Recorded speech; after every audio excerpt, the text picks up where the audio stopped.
suis venu ce matin à la primature rencontrer Monsieur le Premier ministre pour le remercier après ma nomination à la tête de la commission de l'UEMOA. Je suis accompagné du commissaire Filiga, voilà, pour montrer un peu la reconnaissance et les remerciements de tous les membres de la commission, de tout le collège, donc les autres commissaires avec qui nous travaillons. C'était aussi une occasion pour échanger avec le Premier ministre, recueillir ses conseils, ses orientations. C'est une chance pour nous, c'est une autre autorité, donc Monsieur le Premier ministre, il a été aussi commissaire à l'UEMOA, où il a fait pendant son séjour un excellent travail. Donc c'était une occasion pour nous pour recueillir ses conseils, ses orientations pour nous aider dans la mission qui est la nôtre. Qui est une mission qui, comme vous le savez, se déroule dans un contexte marqué par des crises diverses,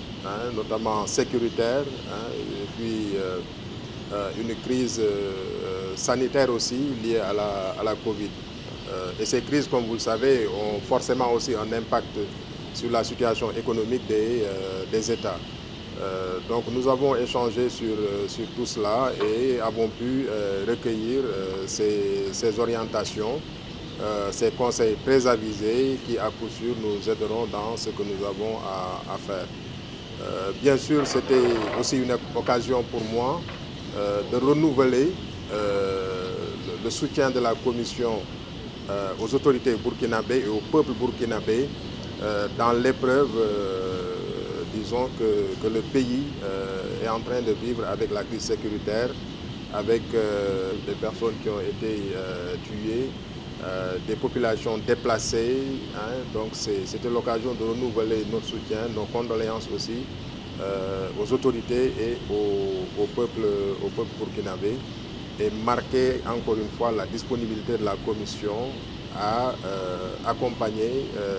tous les pays de l'Union dans le cadre de la lutte contre le terrorisme, contre ce fléau qui est en train de poser beaucoup de difficultés à nos États. Bien sûr, dans le cadre de ces discussions, nous avons aussi parlé de points importants, de divers points, mais le point sur lequel j'insisterai particulièrement, c'est celui lié à la libre circulation des personnes, un point sur lequel le Premier ministre a beaucoup insisté. Effectivement, nous avons notre union qui est une organisation commune, et ce qui doit la caractériser, effectivement, c'est la libre circulation des personnes. Les gens doivent pouvoir circuler librement dans l'Union. Et c'est cela le fondement d'une union économique et monétaire. Bien sûr,